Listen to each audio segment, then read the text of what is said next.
முதல்ல நம்ம சேனலுக்கு 700 சப்ஸ்கிரைபர் குடுத்த உங்க எல்லாருக்கும் என் மனமார்ந்த நன்றி. உங்க சப்போர்ட்டால தான் நாங்க இந்த அளவுக்கு முன்னேறிட்டு வந்துட்டுருக்கோம். இனி வாங்க நம்ம இன்றைய எபிசோடுக்குள்ள போகலாம். எதிர்நீச்சல்ல இன்னைக்கு என்ன சுவாரஸ்யமா இருக்குன்றத பார்க்கலாம். ராவணன் உண்மை கொடூர முகம் வெளிப்பட ஆரம்பிக்குது. அதே நேரத்துல சக்தி கண்டுபிடித்த அதிர்ச்சியான தகவலை அடுத்த கட்டத்துக்கு கொண்டு செல்கிறது. வாங்க முழு ரிவ்யூவும் பார்த்துடலாம்.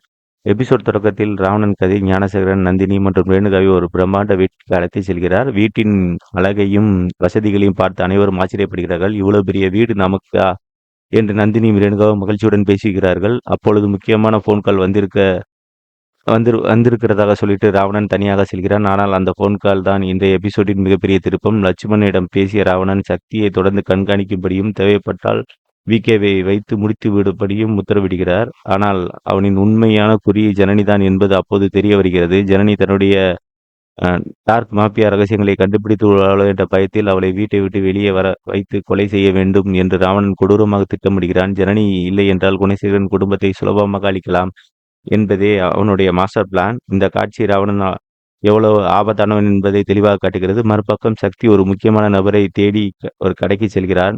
ஆனால் அவர் ஏற்கனவே அங்கிருந்து சென்று விட்டதாக தெரிகிறது. அதனால் உடனே ஜனனி போன் செய்கிறான். ஜனனிக்கு குரல் இருக்கும் பதட்டத்தை கேட்ட சக்தி வீட்டில் ஏதோ ஒரு பிரச்சனை நடந்திருக்கிறது என்பதை உணர்ந்து கொள்கிறான்.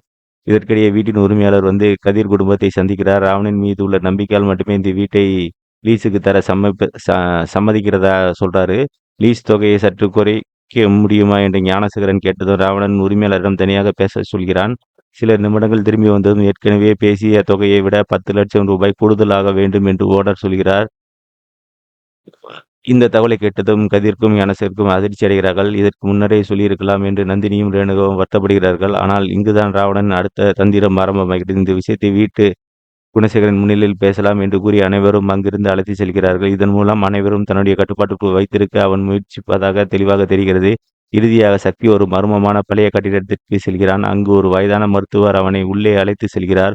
உள்ளே சென்ற சக்தி ஆக்சிஜன் மாஸ்க் அணிந்தபடி உயிருக்கு போராடும் ஒரு மர்ம நபரை பார்த்து அதிர்ச்சி அடைகிறார்.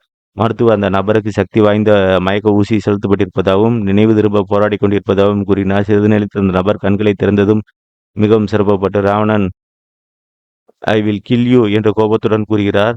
இந்த ஒரு வசனம் ராவணனின் கடந்த காலத்தில் இன்னும் பல ரகசியங்கள் பொருத்தி கிடப்பதை உணர்த்துகிறது. அடுத்த எபிசோட்ல என்ன நடக்கும்னா, மர்ம நபர் யார், ராவணன் கடத்திய ரகசியங்கள் என்ன, ஜனனி சக்தி சரியான நேரத்தில் காப்பாற்றப்படுவாரா? இந்த கேள்விக்கான பதில் அடுத்த எபிசோடில் கிடைக்கலாம். இந்த எபிசோடில் உங்களுக்கு பிடிக்கும் காட்சிகள் எதுவும் கருத்துக்கள் கமெண்டில் பகிரவும். தினமும் இது போன்ற சீரியல் ரிவ்யூக்களை நம் சேனலை சப்ஸ்கிரைப் செய்து சப்போர்ட் பண்ணி மறக்காமல் பார்க்கவும். நன்றி.